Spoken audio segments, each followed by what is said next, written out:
Dieu soit loué. Nous pouvons nous rasseoir. Que Dieu nous bénisse. Que Dieu nous bénisse abondamment. J'aimerais, avant de commencer à partager la pensée que Dieu a mis dans mon cœur ce matin, na ningelipenda mbele nianze gawanya mawazo ambayo Bwana je vais aliweka encore moyoni mwangu inviter le asubuhi frère ya leo. Johan. Tualike ndugu Johan. Le frère Johan. Ndugu Johan, Depuis le mardi, il est en train de nous conduire. na toka siku ya pili iko na tuongoza. C'est un véritable adorateur. Aujourd'hui, on n'a pas beaucoup de temps. Je vais lui demander de chanter seul juste 2 minutes. Na leo hatuna wakati mingi, nitamwomba yeye mwenyewe aimbe dakika tu. Je sais que cet après-midi, il a un concert à livrer Najua aussi jioni ya leo iko na concert 14h au niveau du terrain de l'Unigo. hapa ku stade. C'est un enfant de l'église, Ni mtoto wa nyumba, mais c'est un vrai adorateur. lakini ni mwabudu wa kweli. Et j'aimerais pendant ces 2 minutes, Na ningelipenda kwa hiyo dakika mbili, pendant qu'il sera en train d'adorer le Seigneur, wakati atakuweko na mwabudu Bwana, que tu puisses dire à Dieu, uendelee na kumwambia Mungu, Seigneur, parle à mon cœur. Bwana zungumza na moyo wangu.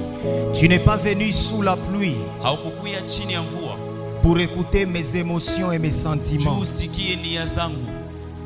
Tu n'as pas bravé la pluie ce matin Haukupita chini ya mvua pour écouter la pensée d'un homme. juu usikie wazo la mtu. J'aimerais que tu dises à Dieu, Ningelipenda umwambie Mungu, Seigneur, parle à ma vie. Bwana zungumza na maisha yangu. Seigneur, parle à mon cœur. Bwana zungumza na moyo wangu. Et pendant ce temps-là, le frère Johan peut Na commencer moyo à wakati nous ndugu diriger Johan. vers les trônes du Très-Haut. J'aimerais qu'on chante ces chants ensemble. Un chant qui dit Sotatoli Yesu Yobongi Maloba motema Sosopi Libosona yoe Libosona yoe. Chante-le avec ta voix. Sotatoli Yesu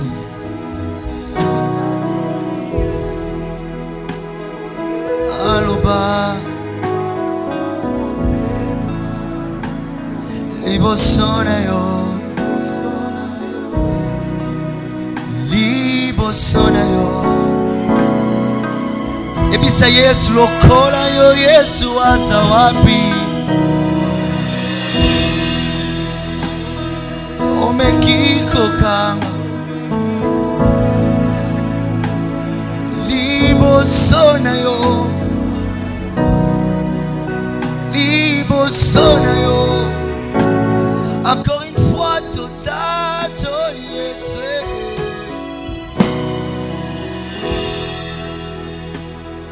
Aloba motema nanga.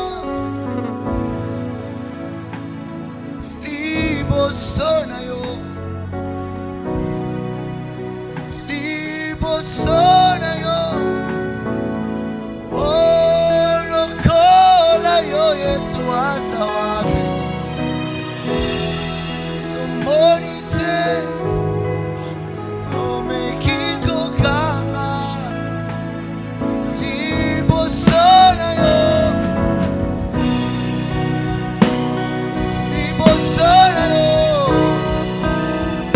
ayango somwa mae yebisa Yesu somwa mae Yesu tomba me Nicolona Yoso. Lève-toi là où tu es, dis à Dieu tomba me tomba me Yesu tomba me Sokumi siye avec tes mains levées, dis à Dieu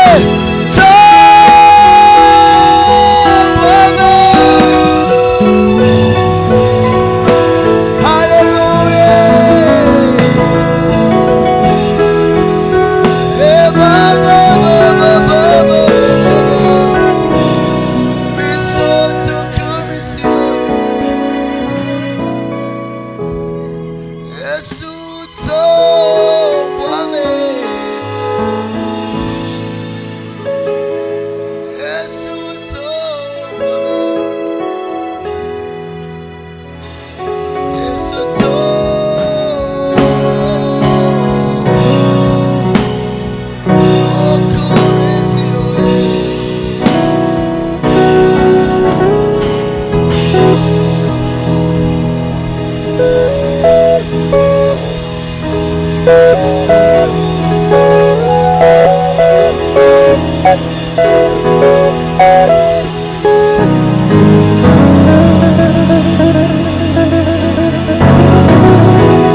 Saint-Esprit de Dieu, Roho Mtakatifu, nous voulons te voir glorifier Jésus. tunapenda tukuone utukuze Yesu hapa.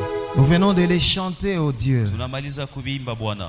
Glorifie Jésus. Utukuze Yesu hapa. Mon interprète, moi, avons besoin de toi, Mtafsiri wangu nami tunakuhitaji wewe, afin de transmettre fidèlement ta parole. ili tuweze pana kwa uaminifu neno lako. Seigneur, ce peuple t'appartient. Bwana, hiyo taifa ni yako. Et nous ne voulons pas ce matin leur communiquer notre philosophie de Na vie. asubuhi ya leo hatupendi tuwaletea filosofia Nous ne yetu. voulons pas ce matin leur parler de notre part. Hatupendi tuwazungumzie kwa niaba yetu. Que seul Jésus soit glorifié. Yesu mwenyewe Que asifiwe. seul Jésus soit élevé. Na Yesu mwenyewe Que ainuliwe. seul Jésus soit le roi en Na ces lieux. Yesu mwenyewe awe mfalme mahali hapa. Laisse que tu prennes place ce matin, Esprit de Dieu. Achokamate nafasi yako hapa asubuhi ya leo. Laisse que Roho wa tu Mungu. prennes place ce matin Achokamate nafasi yako Roho wa Mungu et que tu nous visites. na ututembelee. Nous bénissons le Seigneur. Tunambariki Bwana. Et comme je l'ai dit le mardi, depuis le mardi, Na gisi nilisema toka siku ya pili, le frère Johan a un concert ndugu Joan iko na concert et le billet c'est à 2000 francs. na billet ni 2000 francs tu. Ça sera au terrain de basket de l'Unigom. Itakuwa hapa ku terrain ya basket ya Unigom.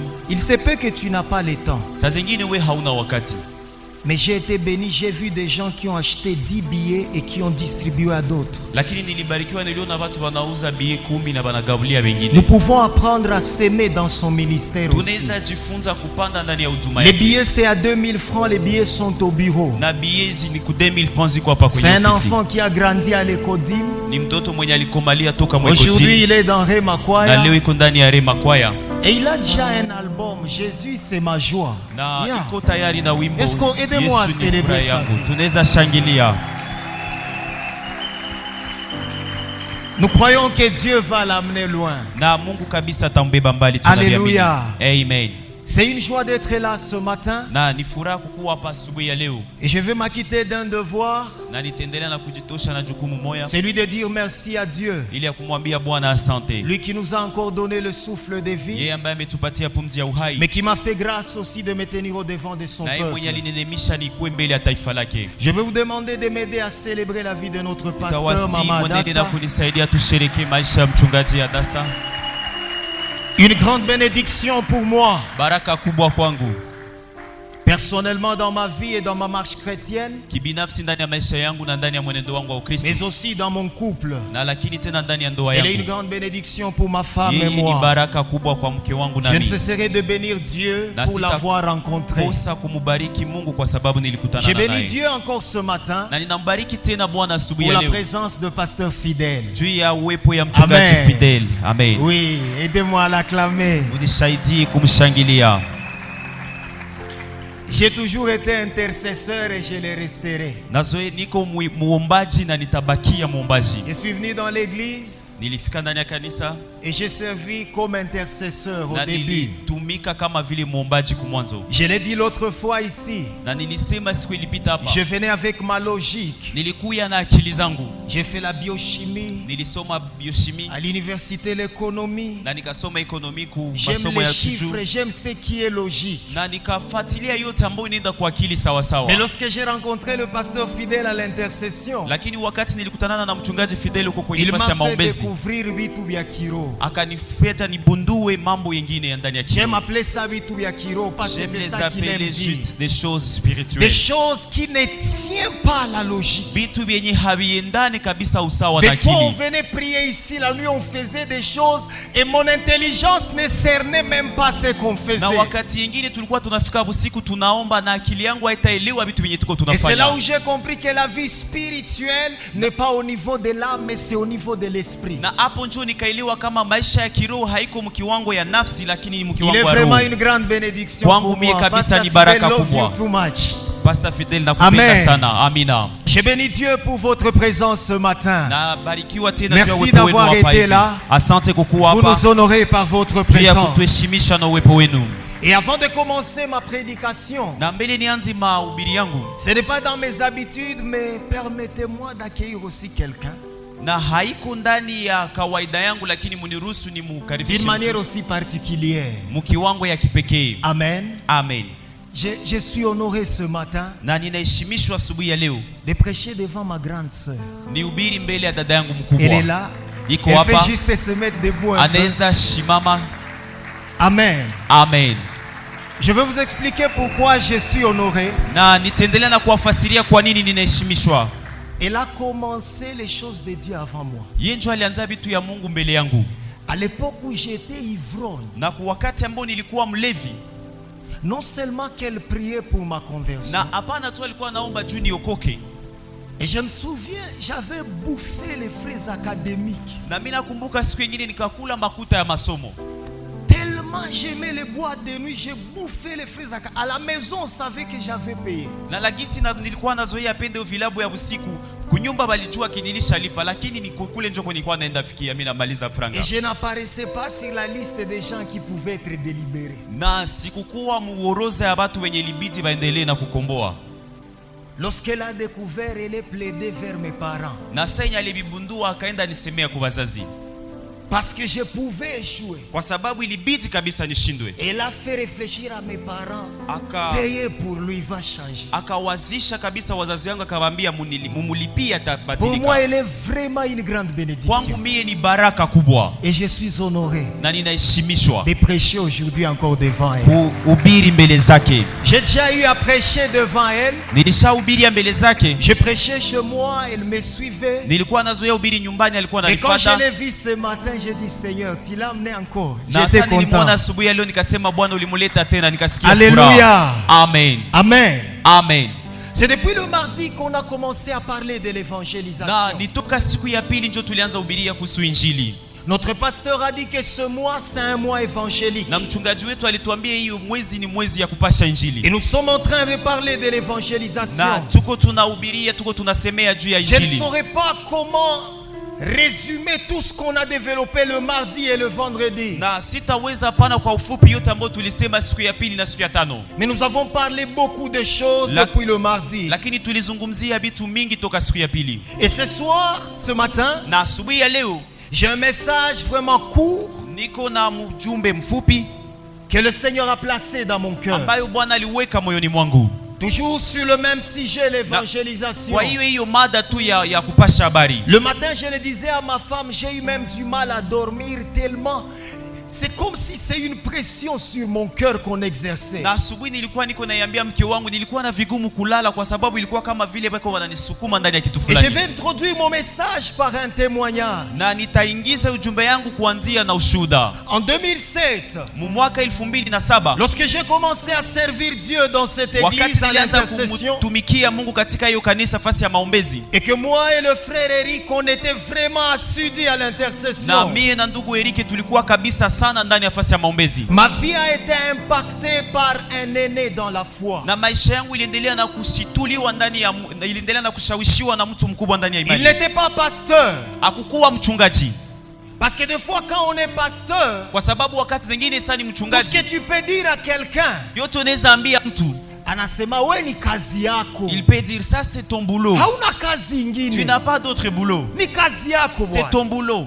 Mais cet aîné n'était même pas pasteur. Lakini huyo mkubwa hakukuwa kabisa mchungaji, C'était un frère comme vous. alikuwa kaka sa vile weye. Il n'était même pas diacre à l'époque. Hakukuwa hata msimamizi hapa hivi kama kwa ile wakati, C'était un frère dans l'église. alikuwa tu kaka ndani ya kanisa. Et un jour, pendant qu'on échangeait avec lui, Na siku moja wakati tuko tunazungumza pamoja naye, j'ai été frappé niliendelea na kuguswa sana par sa passion muhali yake ya kupenda zaidi pour les âmes.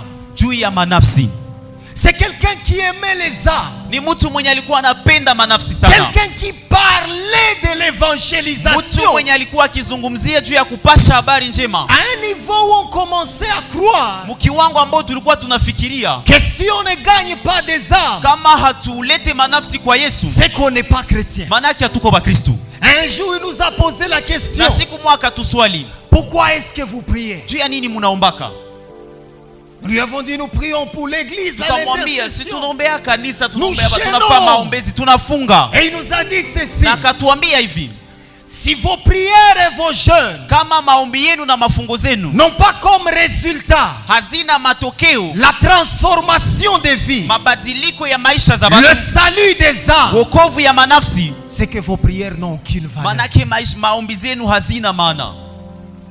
Il nous a défiés Akaendelea na kutuwekea changamoto au point où nous avons tous commencé à gagner les âmes. mkiwango yenye sie wote tukaanza kabisa leta watu kwa Yesu.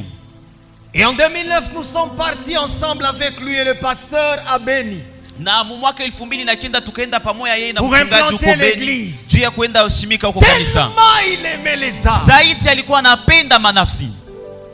Et quand j'ai préparé ce message, Na wakati nilikuwa naandaa hiyo ujumbe, le Saint-Esprit me l'a demandé de célébrer ça. Roho Mtakatifu anilomba nisherekee maisha yake. Son nom c'est le diacre Papandai. Na jina yake Diacre Papa Ndai. Peut-être vous ne le connaissez pas. Saa zingine wamwa wamjue, Mais aidez-moi à acclamer pour lakini cet homme. munisaidie kushangilia juu ya huyo mtu. Aidez-moi à l'acclamer. Munisaidie kumshangilia. Pourquoi je le dis? Na kwa nini nabisema? Les aînés Wazaliwa wa kwanza ont une responsabilité vis-à-vis de ceux qui viennent après. wanakuwa na jukumu kubale wenye wanakuya nyuma yao. Lorsque je me suis converti et je suis venu dans cette église, Wakati niliokoka nikakuya ndani ya kanisa, devant moi j'ai trouvé des modèles. mbele yangu nilikuta bionesho. Ce n'est pas tous les jours qu'on voit le pasteur. Haiko kila siku njoo wanaonaka mchungaji. Et des fois nous ne voyons que du haut de la chair. Na saa zingine tunamuona tu hapa kwenye madhabahu. Mais Dieu m'avait fait grâce. Lakini Mungu alinineemisha J'ai trouvé moi des aînés na nikaona watu wakubwa qui craignaient Dieu, benye balikuwa qui wanamuogopa étaient Mungu, attachés aux choses benye balikuwa spirituelles. wakiambatana na mambo ya kiroho. Le pasteur fidèle aimait la prière plus que Mchungaji tout. Fidele yeye alikuwa anapenda maombi sana. Papa Ndai aimait l'évangélisation Papa plus que Ndai tout. yeye alikuwa anapenda kuinjili zaidi ya C'est yote. malheureux aujourd'hui Na leo inakuwa yenye ole de voir que dans l'église, kuona watu ndani ya kanisa ceux-là que nous appelons aînés, wale wenye tunaita bakubwa ils ont 5 ans, bako na miaka 5, ils ont 10 ans bako na miaka 10 dans l'église. ndani ya kanisa, Mais la seule chose, lakini jambo moya le seul domaine na kiwango moya où ils nous influencent, yenye banaendelea na kutushawishi ndani c'est leur habillement. ni kuvaa kwao tu. Le seul domaine où ils nous influencent, Mkiwango moya ambao wanatushitula ndani c'est leur porte-monnaie. ni hali ya wenye pesa zao mfukoni. J'ai rencontré des gens qui n'avaient pas d'argent. Nilikutana na watu ambao hawakuwa na pesa, Ils n'étaient pas des pasteurs. balikuwa habiko wachungaji. Pasteur Fidèle est devenu pasteur aussi il n'y a pas longtemps. Na mchungaji Fidel alikuwa sasa mchungaji hapa C'était haiko des mbali. jeunes. Na ilikuwa Des jeunes. balikuwa vijana. Je les ai trouvés ici. Niliwakuta hapa Et ils m'ont influencé na wakanivutia kabisa à aimer les choses de l'esprit. kupenda bitu ya roho. Ma question que je pose ce matin Na swali ambao ninakupa asubuhi ya leo à ceux-là qui ont 5 ans dans cette église, kwa wale ambao wanakuwa na miaka 5 ndani ya ceux-là qui kanisa, ont 10 ans, wale wenye wako na miaka 10, quelle influence na kushawishi gani exercez-vous à la génération qui vient yenye après? unaendelea na kuweka juu ya kizazi yenye nakuya kisha wewe? Si nous allons seulement les apprendre à mettre des vestes, Kama na sisi tuendelea na kufundisha tu kutia makoti, nous aurons échoué. tutakuwa tunashindwa. Tu trouves quelqu'un qui a 10 ans à l'église, Unakuta mtu mwenye iko na miaka 10 mkanisa, mais qui décourage lakini iko na vunja moyo. quelqu'un qui a 3 mois. Mtu mwenye iko tu na miezi 3 tu. Na shie tulifungaka, Et nous aussi on a gêné. utachoka. Tu vas te fatiguer. Achana na pasteur Fidèle asikwambie vile vya kufunga Laisse funga. avec les pasteurs fidèles avec ces histoires de jeunes. Être aîné, c'est une responsabilité. Mpendwa, hiyo ni jukumu kubwa. Cet homme m'avait challengé. Na huyo mtu aliweka changamoto. Il me disait ceci: Alikuwa anasema hivi, le cœur de Dieu roho ya Mungu bat pour les âmes. inaendelea na kugonga juu ya manafsi. Le cœur de Dieu Roho ya Mungu bat pour les âmes. inapiga kabisa, inagonga juu ya manafsi. Que Dieu le bénisse. Mungu ambariki. Il n'est pas ici ce matin, Haiko hapa asubuhi ya leo, mais que Dieu le bénisse. lakini Mungu Que amubariki. Dieu bénisse sa vie. Mungu abariki Que maisha Dieu yake. bénisse sa famille. Mungu abariki jamaa Que Dieu yake. bénisse ses Mungu entreprises. abariki kazi Que zake. Dieu les bénisse Mungu abondamment. amubariki zaidi. Amen. Que Dieu les bénisse. Mungu ambariki. Ce matin, je veux nous proposer un texte dans les Actes des Apôtres. Na asubuhi ya leo nitatupatia msomi kidogo ndani ya Matendo ya Actes des Mitume. Apôtres, chapitre 11. Matendo ya Mitume sura 11. Et nous allons lire du 19e au 26e verset. Na tutasoma mstari wa 19 mpaka 26. Actes des Apôtres, Matendo ya Mitume chapitre 11, mstari wake wa du 11 19 à 26. kutoka mstari wa 19 Nous mpaka lisons au nom de 26. Jésus. Amen.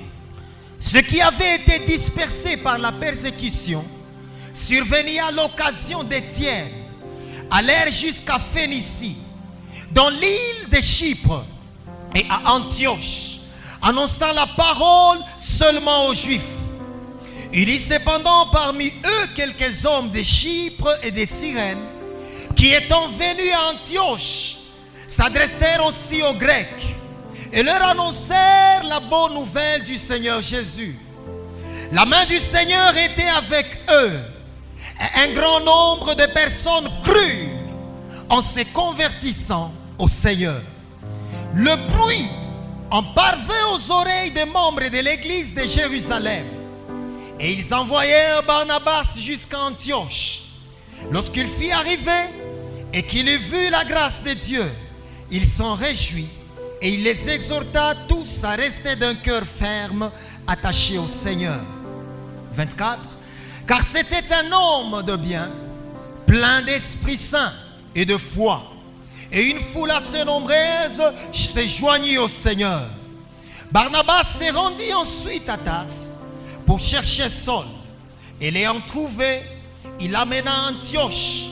Pendant toute une année, ils se réunirent aux assemblées de l'église et ils enseignaient beaucoup de personnes. Et la dernière phrase, ce fut à Antioche que pour la première fois, le disciple fut appelé chrétien. Acclamons la parole. Tushangilie neno la Bwana.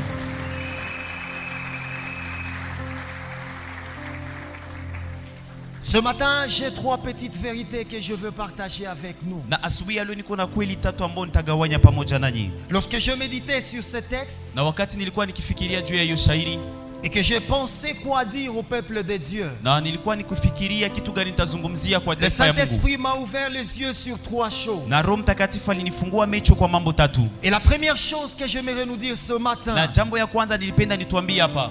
le Seigneur m'a envoyé dire à quelqu'un, Mungu alituma niamwambie mtu moya, tout ne sera pas toujours rose. kila kitu hakitakuwa mzuri kila siku. Je le répète encore, Nairudilia tena, tout ne sera pas toujours rose. biote habitakuwa mzuri kila siku. Les saisons Na maziwa changeront certainement. zitabadilika wakati mwingine. Je me suis battu moi-même avec cette vérité. Na mimi mwenyewe naguswa na hiyo kweli. Parce qu'elle ne touche pas à Kwa l'évangélisation. sababu haiguse tu injili. Mais le Seigneur m'a dit dans cette église, Na Bwana aliniambia ndani ya kanisa il y a quelqu'un qui passe par des temps difficiles. kunakuwa mtu mwenye anapitia wakati ya nguvu. Dans Actes chapitre 2, Katika Matendo ya Mitume sura 2, le Saint-Esprit est descendu. Roho Mtakatifu alishuka. L'église a été visitée. Kanisa katembelewa. Les disciples ont parlé en langue. Wafuasi wakaanza sema. Ils ont expérimenté les Na surnaturels. wakaendelea na kuona mambo isiyokuwa ya kawaida. 3000 personnes Watu 3,000 se sont convertis le même jour. wakaendelea na kuokoka ile siku. Quelle gloire! Utukufu gani! Dans Actes chapitre 3, Katika Matendo ya Mitume sura 3, l'apôtre Pierre et Jean vont au temple. mtume Petro na Yohane wanaenda kwenye hekalu. Et lorsqu'ils arrivent au temple, Na wakati wanafika kwenye hekalu, il y a un paralytique kulikuwa mlemavu pale et il est guéri. na akaponesha. La main de Dieu est là. Mkono wa Mungu Tout ikaonekana. le monde Kila mtu célèbre Pierre. akaendelea na kumsherekea Tout Petro. le monde Kila mtu célèbre Jean. bakaanza msherekea Et Yohane. la Bible précise Na Biblia inaweka mstari le nombre de disciples ya kwamba na idadi ya continue à s'accroître. ikaendelea na kukomaa zaidi. Dans Acte 4, Katika Matendo ya Mitume sura 4, ceux qui avaient été touchés par la parole wale wenye waliguswa na neno ont commencé à vendre leurs biens. bakaanza ujisha hata na vitu yao, Et ils ont commencé à distribuer à d'autres. na bakaanza gabulia wengine. La Bible dit, Na Biblia inasema au point où mkiwango yenye il n'y avait plus de pauvres au milieu kulikuwa d'eux. hakuna masikini kati yao. Quelle gloire! Utukufu gani! Non seulement que la maladie est guérie, Na hapana tu magonjwa inapona, mais la pauvreté disparaît. lakini na umasikini inapotea. Si je me mets à la place des croyants, Na ningelijiweka kufasi ya wenye waliamini, c'était facile ilikuwa d'évangéliser. rahisi kupana injili, C'était facile de gagner les âmes. ilikuwa rahisi kuendelea na kuina manafsi, Parce qu'on pouvait parler d'autres langues. kwa sababu wangeliweza zungumzia On masemo pouvait ya prier malugha pour zingine, les malades, ils sont guéris. wangeliweza ombea wagonjwa na wanapona, On pouvait distribuer de l'argent aux na pauvres. wangeliweza gaulia pesa wa maskini. Mais quelques chapitres après, Lakini kisha shairi baadaye tu hivi, sura 2 baadaye, ce n'est pas que Dieu a changé. haiko kusema Mungu alibadilika, Ce n'est pas que le Saint-Esprit s'est haiko retiré. kusema Roho Mtakatifu alitoka. Cette église qui a connu la gloire Na hiyo kanisa ambayo ilipata utukufu commence à goûter à quelque chose de nouveau. inaanza onja kitu moya mpya, On prend Étienne na banakamata Stefano et on les tue na banamuua en les lapidant. bakimupiga mawe. Est-ce que Dieu n'était pas là? Je, Mungu hakukuwa pale? Dieu était toujours Mungu présent. alikuwa pale, Et non seulement qu'on a tué Étienne, na hapana tu wamemuua Stefano, la place où nous venons de lire, nafasi ambayo tunamaliza soma, le frère il va nous mettre le verset 19, Papa Espoir. na Papa Espoir atatutilia hiyo ile shairi ya La 19. Bible précise Biblia inaendelea na kusema que les gens ya kwamba watu qui ont annoncé la bonne nouvelle à Phénicie, benye waliendelea na kupana hiyo habari njema huko Fenisi, ceux qui avaient été dispersés par la persécution, wale ambao walisambazwa juu ya ziki, cette église que tout le monde acclamait. hiyo kanisa ambao kila mtu alikuwa anashangilia, Mais les voilà déjà, ils deviennent la proie. lakini tazama inakuwa sasa mboga, Ils sont persécutés. wanaendelea na kusukumiwa na kusambazwa, Et pourtant, ils ont toujours le même Dieu. lakini bangali na ule Mungu. Le Seigneur m'a dit, va dire à mon peuple Na Bwana aliniambia uende ambia taifa langu que les saisons changeront. ya kwamba mawakati Mais moi, leur zinabadilika, Dieu, lakini mie Mungu je demeure le même. nabakia yule. Qu'ils ne soient pas intimidés. Wasiendelee na Si kushituliwa les saisons changent, kama mziwa inabadilika. je ne sais pas par quoi tu passes. Sijue kama unapitia kitu gani, Je ne sais pas ce que tu es en train de vivre. sijue kama uko naishi jambo gani, Mais ton Dieu lakini Mungu wako n'a pas changé. yeye habadilike kamwe. Que le diable n'engendre pas en toi la culpabilité. Shetani asikuzale ndani kujihukumu mwenyewe. Ce n'est pas le péché qui attire ça. Non, ce n'est Haiko pas le zambi péché. njo inakokota hiyo ziki. J'insiste là-dessus. Naweka mkazo Ce pale n'est yulu. pas le péché. Haiko zambi, Les saisons wakati mziwa finissent par changer. zinaendelea na kubadilika. Et le Seigneur m'a donné un verset Na Bwana alinipatia shairi que je dois donner à cette catégorie de gens ambayo inabidi nipatie hiyo aina ya watu qui passent par le temps difficile. ambao wanapitia hizo mawakati zigumu. Psaume chapitre 31, Zaburi sura 31 le verset 15. mstari wa 15. Le roi David est en train de parler.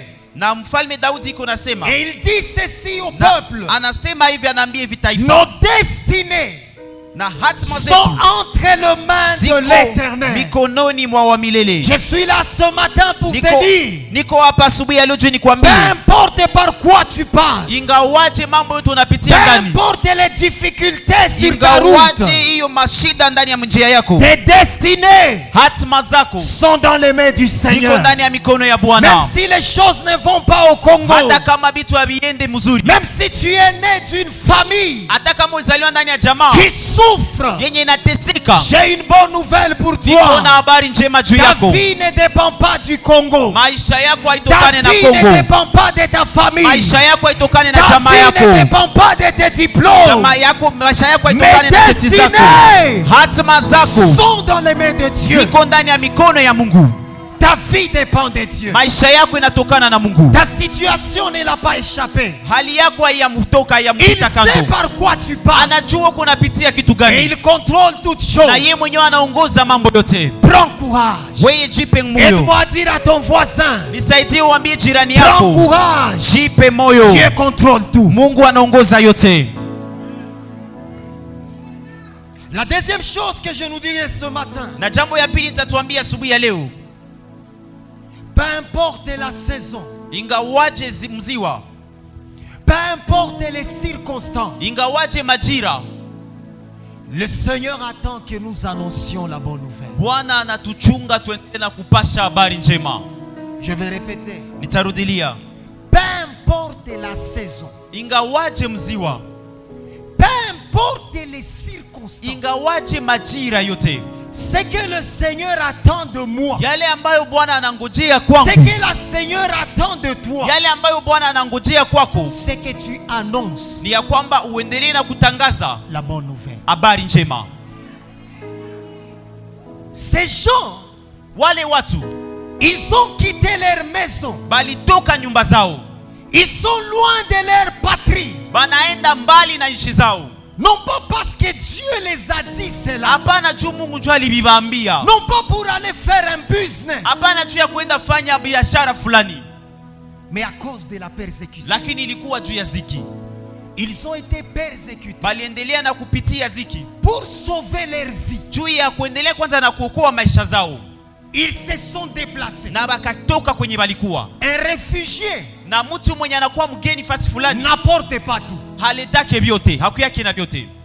C'est des réfugiés Balikuwa bakimbizi qui ont annoncé la bonne nouvelle benye balinda tangaza habari njema à Antioche. huko Antiokia. L'évangélisation Injili n'est pas une question de saison. haiko jambo ya wakati fulani. Église, Kanisa, l'évangélisation injili n'est pas une question de circonstances. haiko jambo ya majira fulani. Il n'y a pas une saison propice Hakukuwake wakati ambao inayofaa pour gagner les âmes à juu ya Christ. kuleta manafsi kwa Yesu Kristo. Dans 2 Timothée chapitre 4, Katika Timotheo wa pili sura yake ya 4 au verset 2, mstari wake wa 2 de Timothée 4, na baraka na le frère waraka wa Espoir, je pili wa vais demander d'être Timotheo rapide, le verset 2. na mstari wa sura ya 4 L'apôtre mstari wa Paul est 2. en train de dire à Paulo Timothée iko ceci. naambia hivyo Timotheo, Mon fils Timothée, mwana wangu Timotheo, je te donne une na recommandation. kupatia agizo, Prêche la parole. ubiri neno Insiste na ukazie en toute occasion, kwa kila wakati, favorable ziwe zizuri ou non. ama hapana.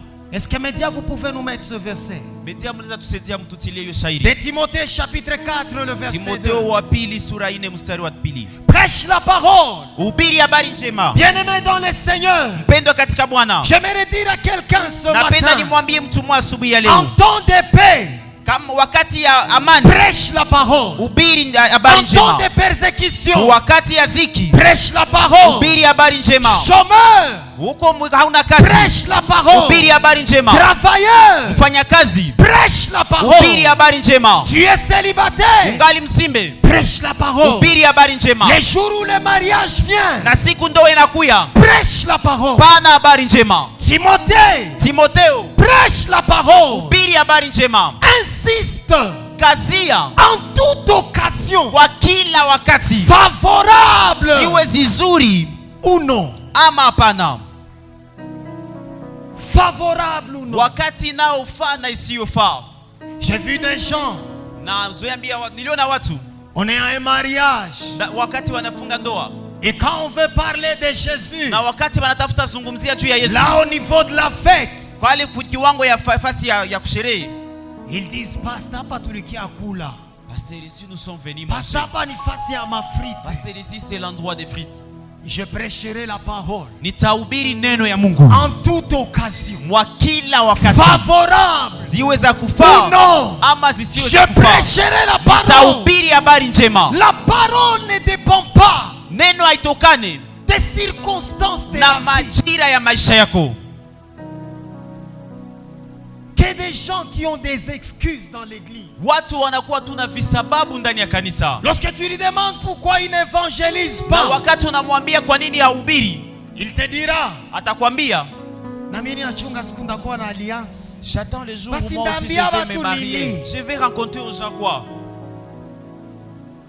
Que des gens qui attendent Ni batu wenye wanachunga tu avoir de l'argent pour prêcher. bakuwe na pesa juu bapane injili bahubiri, Ils pensent que banafikiri kama l'évangélisation dépend de tout ça. injili inatokana na hiyo mambo yote. Ces gens fuyaient leur Wale maison. watu walikuwa wanakimbia Ils nyumba zao, étaient loin de leur patrie. walikuwa mbali na nchi yao. Mais ce qu'ils faisaient, lakini kitu walikuwa wanafanya, ils annonçaient balikuwa la wanahubiri bonne nouvelle de Jésus. habari njema ya Yesu Kristo. Et dans la Bible, Na ndani ya Biblia il y a une histoire qui m'a toujours intrigué. kunakuwa historia ambayo inaendelea kabisa na kunishangaza. Cette histoire se trouve dans le livre de Marc. Na hiyo historia inakuwa ndani ya kitabu ya Marko. Marc chapitre 5, Marko sura ya 5 du 18e au 20e verset. mstari wa 18 mpaka 20. C'est une histoire que nous connaissons. Ni historia ambayo tunajua. L'histoire de l'homme de Gadara. Historia ya huyo fuu wa La Gadara. Bible dit que c'est un fou. Biblia inasema alikuwa mwenda wazimu. C'est un fou. Alikuwa mwenda wazimu. Un homme possédé par des Mtu démons. mwenye alikuwa akivikwa na mapepo. Un homme qui vivait dans les Mtu mwenye cimetières. alikuwa anaishi makaburi. C'est là il passait sa vie. Na hapo ndio kwenye alikuwa anapitia maisha On yake ne yote. pouvait pas le lier. Na bangi iliweza mfunga Parce qu'il était rempli kwa sababu alikuwa akivikwa d'une légion na jeshi de démons. ya mapepo. Un bon jour, Na siku moja le Seigneur Jésus visite cet homme. Bwana Yesu anatembelea huyo mtu. Et le Seigneur le libère. Na Bwana Yesu anamfungua. Et lorsqu'il le libère, Na wakati anamfungua, les démons qui étaient en lui na mapepo ambayo zilikuwa ndani mwake ont tué 2000%. zikaua nguruwe zaidi ya 2000. Et quand Jésus veut partir, Na wakati Yesu anatafuta enda, cet homme fait une demande à Jésus. huyo mtu anaomba, anafanyizia Yesu ombi. Il dit à Jésus, Anaambia Yesu, permets-moi, uniruhusu, permets-moi uniruhusu de te suivre. nikufate. Permets-moi Uniruhusu de rester attaché à toi. nibaki nikiambatana nawe. Mais ce qui me frappe, c'est la réponse de Jésus. Lakini kitu inanishangaza ni jibu ya Yesu. Maintenant, vous pouvez nous mettre le verset 20. Na mnaweza tutilie hiyo shairi yake ya 20. Lorsque cet homme demande à Jésus Wakati huyo mtu analomba Yesu de rester à ses côtés, abaki karibu naye, le Seigneur lui dit ceci: Bwana Yesu anamwambia hivi, rentre dans ta maison, rudi nyumbani mwako, va annoncer wende utangaze ce que Dieu a fait pour toi. yale ambayo Bwana alifanya juu yako. Seigneur, Bwana, si c'était moi, ingelikuwa mie, j'allais dire à cet homme, ningaliambia huyo mtu, comme tu viens d'être délivré, Gisu unamaliza funguliwa, je vais te présenter à Papa Dieudonné. nitakuonesha njoo Papa Dieudonné. Est-ce que tu connais Papa Dieudonné? Je unajua Papa Dieudonné? Parce qu'il faut les affaires. Kwa sababu inabidi ufanye maimarisho. Et puis quand tu finis, Na wakati utamaliza, je te présente à Pasteur Fidèle. nitakuonesha mchungaji fidèle. Tu peux poser na rudiaka. Parce que les démons peuvent rentrer. Tu dois être là où c'est saturé de la Inabidi prière. ukue pale kwenye maombi na yala. Mais Jésus dit à cet homme, Lakini Yesu anaambia mtu, tu n'as pas suivi les affermissements. hauyafata maimarisho. Tu n'as pas suivi la formation BCC. Hauyafata hiyo maformation ya BCC. Rentre chez toi. Rudi nyumbani kwako. Va témoigner. Wende shuhudia. Va évangéliser. Wende ubiri. L'évangélisation Injili n'est pas réservée à ceux qui ont suivi les affermissements. haiko tu ya wale wenye walifata maimarisho. Même toi, Hata weye tu peux témoigner. unaweza shuhudia. Cet homme n'a même pas 24 heures Na huyo mtu hana hata saa 24. dans la vie du salut. Ndani ya maisha ya wokovu Il n'a même pas 24 heures. hana hata saa 24. Mais le Seigneur lui dit, Lakini Bwana anamwambia, rentre chez toi. rudi nyumbani kwako. Et la Bible continue en Na disant, Biblia inaendelea ikisema hivi, cet homme, huyo mtu il a prêché akahubiri dans la Décapole. ndani ya Dekapoli. C'était 10 villes. Ilikuwa miji 10. Il a annoncé la bonne nouvelle dans 10 villes. Aliendelea na kupasha habari njema katika mji 10. Et pourtant, il n'avait jamais suivi les Na japo affermissements. alikuwa hayafataka Il maimarisho. n'était même pas dans une Na commission. alikuwa haiko hata ndani ya kamati Mais fulani. il a évangélisé 10 villes. Lakini aliendelea na kutangazia habari njema kwa mji 10. L'évangélisation Injili n'est pas une question de temps et de saison. haiko jambo ya wakati na mziwa. En 2007, Kwa mwaka 2007, pendant que je dirigeais un groupe de prière chez mes parents, chez wakati yenye nilikuwa niko naongoza kikundi ya maombi kwa wazazi wangu, nous, la famille Ozana, famille Ozana, la première réunion, na wakati tulikutana na siku ya kwanza, il y avait 6 frères qui étaient venus. kulikuwa wandugu 6 ambao walikuya. Il y avait mon petit frère, Kulikuwa mdogo yangu, Et il avait ses amis qui sont venus. Na alikuwa na marafiki zake ambao walikuya. Ils étaient au nombre de 6. Walikuwa watu wa 6. Et on a prié. Na tukaomba. Cette première réunion, 3 personnes avaient donné leur vie à Jésus. Na hiyo siku ya kwanza watu watatu wakampatia Yesu maisha yao. Et au milieu des 3, il y avait un qui était un musulman. Na miongoni ya wale watu watatu kulikuwa mmoja ambaye alikuwa Muislamu. Il a donné sa vie à Jésus. Akapatia Yesu maisha yake. Dans les jours à venir, Na masiku ambao moi zikafuata, je ne savais pas mimi nilikuwa sijue que c'est ces musulmans qui ne connaissaient rien de la Bible ya kwamba huyo Muislamu mwenye alikuwa ajue jambo lolote ndani ya qui Biblia allaient nous amener plus des hommes à cette groupe de prière que tous les autres angeliweza personnes. tuletea watu wa mingi zaidi kushinda watu wengine wote. Kwa hiyo kikundi ya Ces maombi, musulmans nous a amené pas moins de 40 na personnes. huyo mtu alituletea zaidi ya watu 40. Ils ne savaient pas prêcher. Alikuwa ajue ubiri, Ils n'avaient pas de versets. alikuwa hana mashairi, Mais facilement, lakini kirahisi ils savaient parler. alikuwa anaweza zungumza. C'est qu'il y a twende kugaunda Kia bwana. twende kugaunda Kuya huko, huku utasikia. si tu vas Et écouter. les gens venaient. Na watu walikuwa Les wanakuya, gens recevaient watu Jésus. walikuwa wanapokea Un Yesu. simple musulman Alikuwa hivi qui Muislamu n'avait pas kawaida de mwenye versets. alikuwa hana mashairi Mais yote, parce qu'il avait rencontré lakini le kwa sababu Seigneur, aliweza kutanana na Bwana il pouvait le témoigner. angeliweza bishuhudia. Des gens qui ont 10 ans. Batu wenye na miaka 10, Des gens qui maîtrisent l'histoire de cette église. batu wenye wanajua historia ya kanisa, Mais incapables lakini hawawezi de parler de celui qui les a rachetés. kuweza zungumzia yule mtu mwenye alibaokoa. Regarde ton voisin. Tazama jirani yako, Dis-lui, l'évangélisation n'est pas réservée à un groupe de gens. umwambie injili haiko juu ya kikundi fulani ya watu. Toi aussi, Na wewe pia va témoigner. wende ushuhudie, Va dire aux autres wende ambia watu ce que le Seigneur a fait yale pour ambayo toi. Bwana alifanya juu yako. Qu'est-ce que le Seigneur a fait dans ta vie? Kitu gani Bwana alifanya ndani ya maisha yako? Qu'est-ce qu'il a fait dans ta Kitu vie? gani alifanya ndani ya maisha yako? Qu'est-ce que le Seigneur a changé? Kitu gani Bwana alibadilisha ndani ya maisha yako? Évangéliser, ce n'est pas donner des versets. Kupasha injili haiko kupana mashairi, C'est dire, ni kusema j'étais ceci nilikuwa et hivi le Seigneur a fait de na moi Bwana cela. alinifanya nikuwe hivi. La troisième et dernière vérité pour ce Na matin. kweli ya tatu na ya mwisho juu ya asubuhi ya leo, Que le Seigneur me donne le mot juste. na Bwana akupatie maneno inayofaa, Qu'il me les donne. anipatie maneno Pour que je transmette ça fidèlement comme il me l'a donné. ili niweze ipana sawasawa na gisi alinipatia. Ceux qui écrivent peuvent écrire. Benye banaandika banaweza andika. Dieu Mungu nous veut anatutaka vivifiants tukue watu wa kupana uzima et non simplement vivants. na hapana tu wenye kuishi tu. Je répète. Narudilia, Dieu Mungu nous veut vivifiants anatuhitaji tuwe wenye kupana uzima et non simplement na hapana tu vivants. benye kuishi tu. Des gens qui fuient la guerre. Batu wanakimbia, ni wakimbizi ya vita, Ils sont persécutés. banaingia katika ziki, Ils fuient. banakimbia. Je me souviens le jour de l'éruption.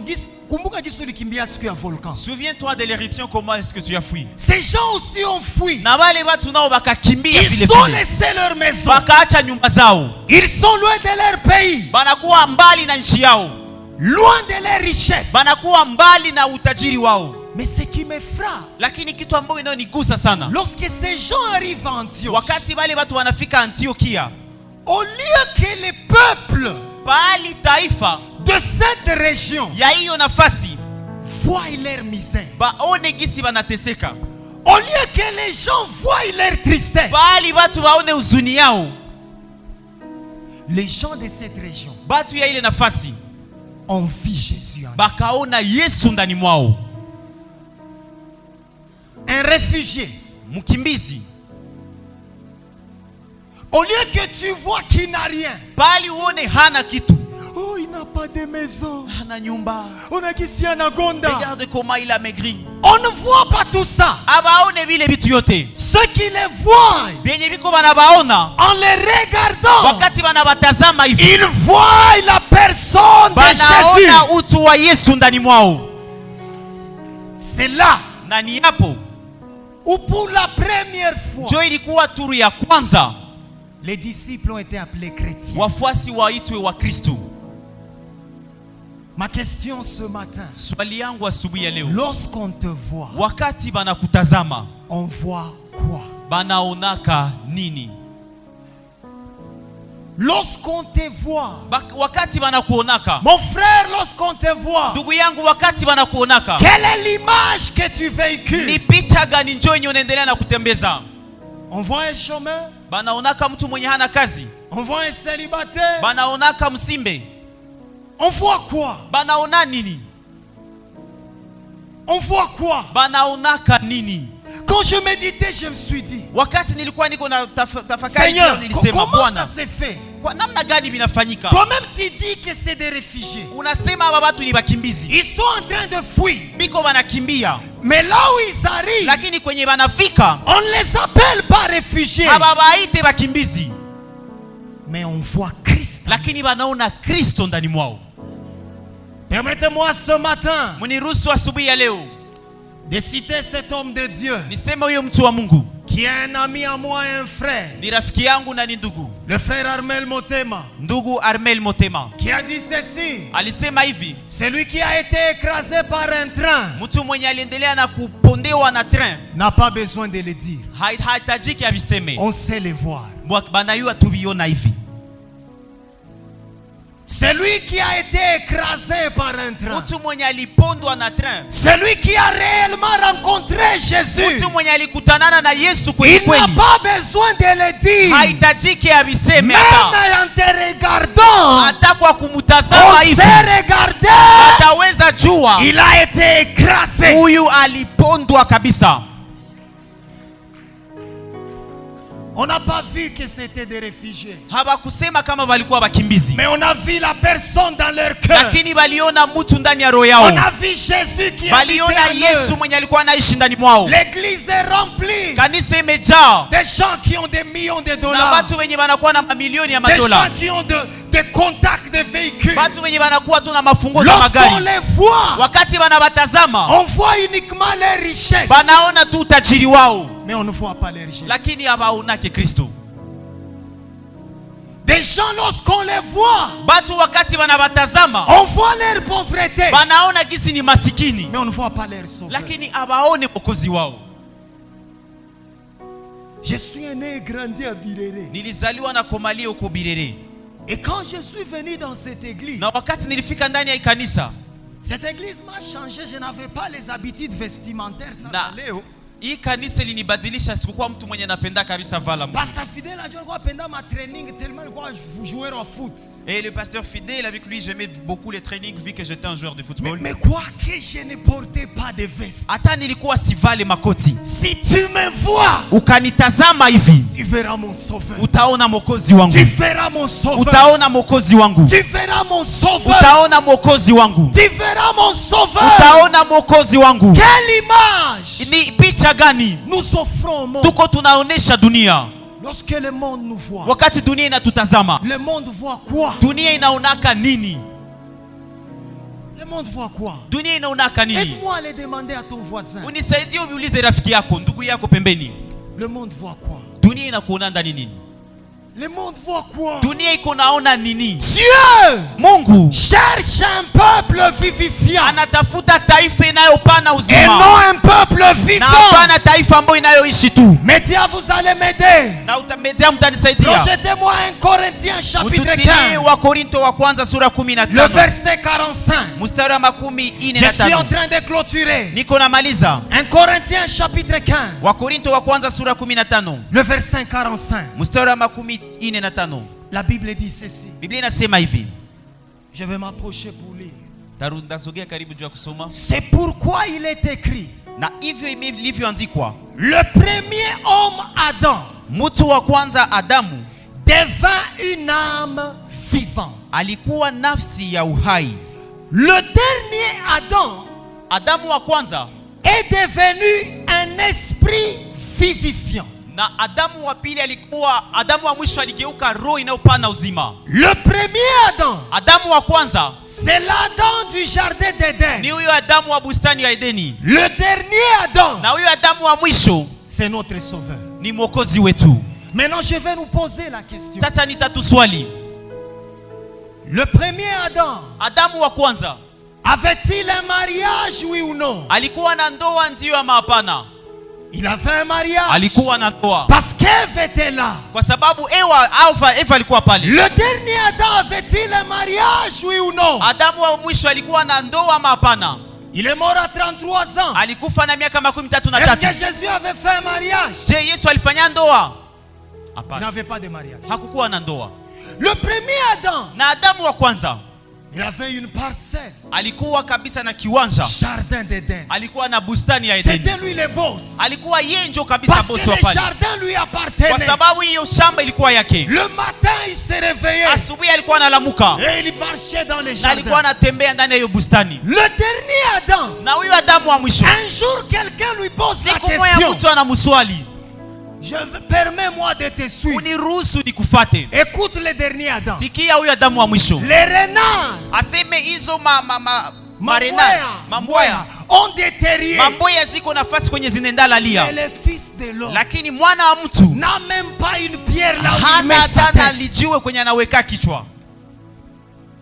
Le dernier Adam n'avait même pas de parcelle. Na huyu Adamu wa mwisho alikuwa hana kiwanja, Mais qu'est-ce qui fait sa valeur? lakini kitu gani inafanya thamani yake? Qu'est-ce qui a fait Kitu gani ilifanya que le nom de Jésus ya kwamba jina la Yesu soit le plus grand nom? ikuwe jina Il kubwa? n'avait ni parcelle, Alikuwa hana ni kiwanja, mariage, alikuwa hana ndoa ni or, ama dhahabu ni argent. ama pesa.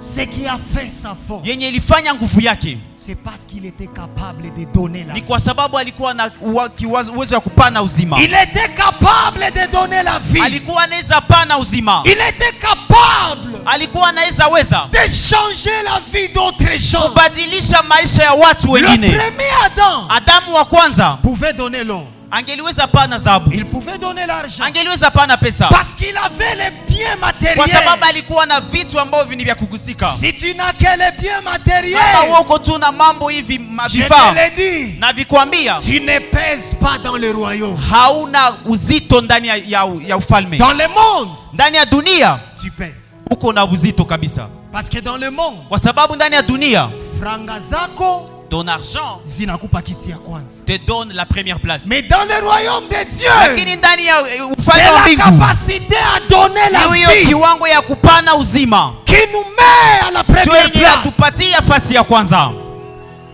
Dieu cherche des gens qui sont vivifiants. Mungu anatafuta watu wenye wanapana uzima, Pas des gens qui donnent seulement l'argent. hapana watu wenye wanapana pesa tu. Donner l'argent n'est pas mauvais. Kupana pesa si mbaya, Mais combien de vies ont été transformées lakini maisha ngapi juste en zilibadilishwa te rencontrant? juu ya kukutanana tu na wewe? Combien de vies? Maisha ngapi? Combien de personnes Watu ngapi ont changé balibadilishwa parce qu'ils ont croisé ta juu route? baliendelea na kukutanana na njia yako? Ils sont combien? Ni wangapi? Aujourd'hui, Leo les gens pensent qu'avoir une église vivante batu banazania seme kukuwa na kanisa ambayo inayoishi, est le projet de Dieu. na hiyo ni mpangilio wa Mungu. Ils pensent que quand les chrétiens ont beaucoup de dollars, Banafikiri wakati wa Kristo wanakuwa na pesa za mingi, quand les mariages sont à gogo, wakati mandoa zinakuwa mingi, ils pensent que c'est tout. banafikiri kama njoo vyote. Dieu ne nous a pas sauvés pour ça. Mungu akutuokoa juu ya hiyo. Dieu veut des donneurs de vie. Mungu anapenda watu wa kupana uzima, Quelqu'un capable d'amener tout son quartier dans cette mtu mwenye église. anaweza leta mtaa wake wote Quelqu'un ndani ya capable kanisa, d'évangéliser sa mtu famille. mwenye anaweza pana injili kwa Quelqu'un jamaa qui yake, peut évangéliser à mtu mwenye l'université. anaweza hubiria kule Lorsque kwenye le masomo ya juu monde kwenye te iko. voit, Wakati dunia Le monde inakutazama, ne se limite pas à ton dunia habillement, haitaishia gisi mais le unafanana, monde lakini voit la vie en toi. dunia inaona uzima ndani mwako. Des chrétiens vivifiants. Wakristu ambayo wanayopana uzima. Je bénis Dieu Na mbariki Mungu qui t'a donné ce travail. mwenye alikupatia hiyo kazi, Je bénis Dieu qui t'a donné cette maison. na mbariki Mungu mwenye alikupatia hiyo nyumba, Je bénis Dieu na mbariki Mungu qui t'a élevé. mwenye alikuinua, Je bénis Dieu qui t'a donné ce na mariage. mbariki Mungu mwenye alikupatia hiyo ndoa. Mais ce n'est pas tout. Lakini si yote, Ce n'est pas tout. haiko yote. Si tu penses que c'est tout, Kama unafikiri kama njoo tu vyote, commets fait une grave erreur. unafanya kosa kubwa. Ce n'est pas tout. Haiko vyote. Dieu veut que tu sois Bwana vivifiant, anapenda ukuwe mtu wa kupana capable uzima. de donner la vie. Uweze pana uzima. Ce matin, si on posait la question, Asubuhi ya leo bakaswali, si tu levais ta tête et tu regardais derrière, ungeliinua tu kichwa yako hivi na unaona nyuma, combien de personnes sont dans cette église à cause de toi? batu ngapi biko mwa hii kanisa juu yako? Ils sont comme, lève ta tête, Inua tu tu peux kichwa yako voir. hivi na upime ona. Vous savez, à une certaine époque, Unajua nous kwa on le kiwango moja faisait. hivi, sisi tulikuwa tunazoea ifanya. Samwani na shimama na inua kichwa. Quand je peux juste lever ma tête et regarder, Na sasa ule na anaweza shuhudia Bwana. celui-là aussi peut Kukutana na témoigner Yesu. qu'il a rencontré Parce Jésus. que nilimwambia juu ya Yesu. Parce que je lui ai parlé de Lève Jésus. ta tête et Inua regarde. tu kichwa yako na utazame. Combien t'ont suivi? Batu ngapi balikufata? Les gens ne te suivent pas Batu abakufate parce qu'ils ne voient pas Jésus. juu habaone Yesu tu. Lorsqu'ils te voient, Wakati banakuona, on voit autre chose. banaona vitu On vingine. voit ton orgueil. Banaona kiburi On yako. voit ta suffisance. Banaona gisi unajitoshelea. Mais on ne voit pas ton sauveur. Lakini abaonaki mwokozi wako. Dieu cherche Bwana anatafuta un peuple vivifiant. taifa ambayo inayopana uzima. J'aimerais conseiller Ningelipenda à nishaurie ceux-là kwa wale qui veulent qu'on ait pitié d'eux. benye banapenda babasikilie huruma, Arrêtez ça. muachane na ile mambo. Des réfugiés. Bakimbizi C'était des réfugiés. balikuwa bakimbizi, Ils arrivent là où ils n'ont rien. banafika kwenye habana kitu, Mais ils n'ont pas fait le visage triste. lakini abakuanza jifanyisha watu sasa vile biko na mauzuni musura. Ça, moi, maman, qui atanisikilia huruma. Peut-être maman elle qui aura pitié de moi. Ça, moi, papa Christian. Non! Peut-être Tu es un fils de roi. uko mtoto wa Même mfalme. si tu n'as pas de l'argent à Hata donner, hauna pesa sai, tu as une vie en toi uko na que tu peux uzima ndani donner. mwako unaweza pana. Tu as une vie à donner. Uko na uzima unaweza pana. Arrête de faire. Acha kufanya Quand tu es celui qui souffre plus que les sasa vile autres. unjo unateseka kushinda watu yote. Tu as une vie. Uko na uzima, Tu as une vie. uko na uzima, Tu as une vie. uko na uzima. J'ai vu des gens Niliona watu qui avaient plus d'argent benye que balikuwa moi. na pesa zaidi J'ai yangu. rencontré des gens Nilikutanana na watu qui roulaient dans des benye véhicules. balikuwa wanatembeza na Mais magari, un jour, ces mêmes personnes lakini siku moja m'ont bale watu demandé de l'aide. bakakia nilomba msaada. Moi qui suis locataire, Mie mwenye ningali napanga, je n'ai pas les moyens comme eux. sina mapesa ama vifaa sao. Moi, je pouvais croire Mie ningeliweza aminia que c'est eux qui pouvaient m'aider. ni abo njo benye bangilipasha nisaidia, Mais le jour où j'ai découvert lakini siku ambayo nilibundua que non seulement Jésus est ya entré, kwamba hapana tu Yesu mais j'ai aliingia, la vie. lakini niko na Et je uzima peux donner la na vie. nitaweza pana Même uzima, devant un homme riche, na mbele ya mtu j'ai mtajiri quelque chose à lui niko na donner. kitu ya kumpatia, Quelque chose qu'il n'a pas. kitu yenye yeye hana. Alors arrête. Sasa acha Arrête de te faire comme un acha malheureux. kujifanya sa mtu Tu as aole. la vie de Dieu Uko en na toi. uzima wa Mungu ndani mwako, Commence à donner la vie. anza pana uzima, Ta situation changera hali yako itabadilika lorsque tu parleras de wakati Jésus. utazungumza juu ya Ton Yesu. problème fléchira genoux. Kwenu vitu Lorsque vikashuka tu magoti parleras de Jésus. wakati utazungumzia juu ya Yesu. Arrête Acha de chercher la pitié des hommes. utafuta hiyo huruma ya watu. J'aimerais que nous puissions incliner nos têtes. Napenda tuinamishe vichwa vyetu. Ma question ce matin, Na swali yangu asubuhi ya leo, es-tu vivant uko mwenye uhai ou vivifiant? ama unapana uzima? Es-tu vivant Je, unaishi ou vivifiant? ama unapana uzima?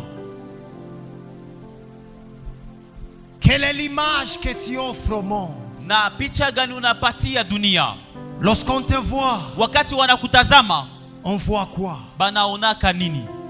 Est-ce qu'on voit tes difficultés? Je, banaonaka shida zako? Eni mujane, Les veuves, eni yatima, il est orphelin, eni chômeur. il est chômeur.